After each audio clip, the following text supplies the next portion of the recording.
اللہ کے نام سے جو رحمان اور رحیم ہے۔ ہود، زمانہ نزول۔ اس سورے کے مضمون پر غور کرنے سے ایسا محسوس ہوتا ہے کہ یہ اسی دور میں نازل ہوئی ہوگی جس میں سورہ یونس نازل ہوئی تھی۔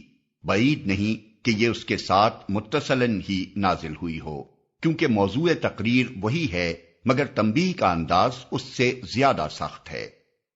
حدیث میں آتا ہے کہ حضرت ابو بکر رضی اللہ عنہ نے نبی صلی اللہ علیہ وسلم سے عرض کیا، میں دیکھتا ہوں کہ آپ بوڑھے ہوتے جا رہے ہیں، اس کی کیا وجہ ہے؟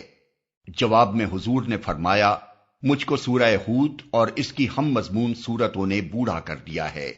اس سے اندازہ ہوتا ہے کہ نبی صلی اللہ علیہ وسلم کے لیے وہ زمانہ کیسا سخت ہوگا، جبکہ ایک طرف کفار قریش اپنے تمام ہتھیاروں سے اس دعوت حق کو کچل دینے کی کوشش کر رہے تھے، اور دوسری طرف اللہ تعالیٰ کی طرف سے یہ پے در پے تنبیہات نازل ہو رہی تھیں۔ ان حالات میں آپ کو ہر وقت یہ اندیشہ گھلائے دیتا ہوگا کہ کہیں اللہ کی دی ہوئی مہلت ختم نہ ہو جائے اور وہ آخری ساتھ نہ آ جائے جبکہ اللہ تعالیٰ کسی قوم کو عذاب میں پکڑ لینے کا فیصلہ فرما دیتا ہے۔ فی الواقع اس سورہ کو پڑھتے ہوئے ایسا محسوس ہوتا ہے کہ جیسے ایک سیلاب کا بند ٹوٹنے کو ہے اور اس غافل آبادی کو جو اس سیلاب کی زد میں آنے والی ہے آخری تنبیہ کی جا رہی ہے۔ موضوع اور مباحث۔ موضوع تقریر جیسا کہ ابھی بیان کیا جا چکا ہے وہی ہے جو سورہ یونس کا تھا، یعنی دعوت، فہمائش اور تنبیہ، لیکن فرق یہ ہے کہ سورہ یونس کی بنسبت یہاں دعوت مختصر ہے، فہمائش میں استدلال کم اور واض و نصیحت زیادہ ہے، اور تنبیہ مفصل اور پرزور ہے۔ دعوت یہ ہے کہ پیغمبر کی بات مانو، شرک سے باز آ جاؤ، سب کی بندگی چھوڑ کر اللہ کے بندے بنو اور اپنی دنیاوی زندگی کا سارا نظام آخرت کی جواب دہی کے احساس پر قائم کرو۔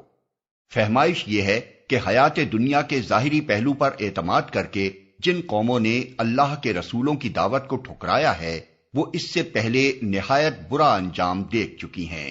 اب کیا ضرور ہے کہ تم بھی اسی راہ چلو جسے تاریخ کے مسلسل تجربات قطعی طور پر تباہی کی راہ ثابت کر چکے ہیں۔ تنبیہ یہ ہے کہ عذاب کے آنے میں جو تاخیر ہو رہی ہے یہ دراصل ایک مہلت ہے جو اللہ اپنے فضل سے تمہیں عطا کر رہا ہے۔ اس مہلت کے اندر اگر تم نہ سمجھے تو وہ عذاب آئے گا جو کسی کے ٹالے نہ ٹل سکے گا، اور اہل ایمان کی مٹھی بھر جماعت کو چھوڑ کر تمہاری ساری قوم کو صفحہ ہستی سے مٹا دے گا۔ اس مضمون کو ادا کرنے کے لیے براہ راست خطاب کی بنسبت قوم نوح، عاد، سمود، قوم لوط، اصحاب مدین اور قوم فرعون کے قصوں سے زیادہ کام لیا گیا ہے۔ ان قصوں میں خاص طور پر جو بات نمایاں کی گئی ہے وہ یہ ہے کہ خدا جب فیصلہ چکانے پر آتا ہے تو پھر بالکل بے لاگ طریقے سے چکاتا ہے، اس میں کسی کے ساتھ ذرہ برابر رعایت نہیں ہوتی۔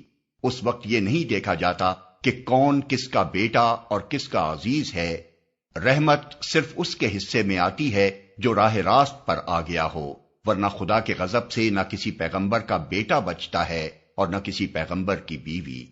یہی نہیں بلکہ جب ایمان و کفر کا دو ٹوک فیصلہ ہو رہا ہو تو دین کی فطرت یہ چاہتی ہے کہ خود مومن بھی باپ اور بیٹے اور شوہر اور بیوی کے رشتوں کو بھول جائے اور خدا کی شمشیر عدل کی طرح بالکل بے لاگ ہو کر ایک رشتہ حق کے سوا ہر دوسرے رشتے کو کاٹ پھینکے۔ ایسے موقع پر خون اور نسب کی رشتہ داریوں کا ذرہ برابر لحاظ کر جانا اسلام کی روح کے خلاف ہے۔ یہی وہ تعلیم تھی جس کا پورا مظاہرہ 3-4 سال بعد مکہ کے مہاجر مسلمانوں نے جنگ بدر میں کر کے دکھا دیا۔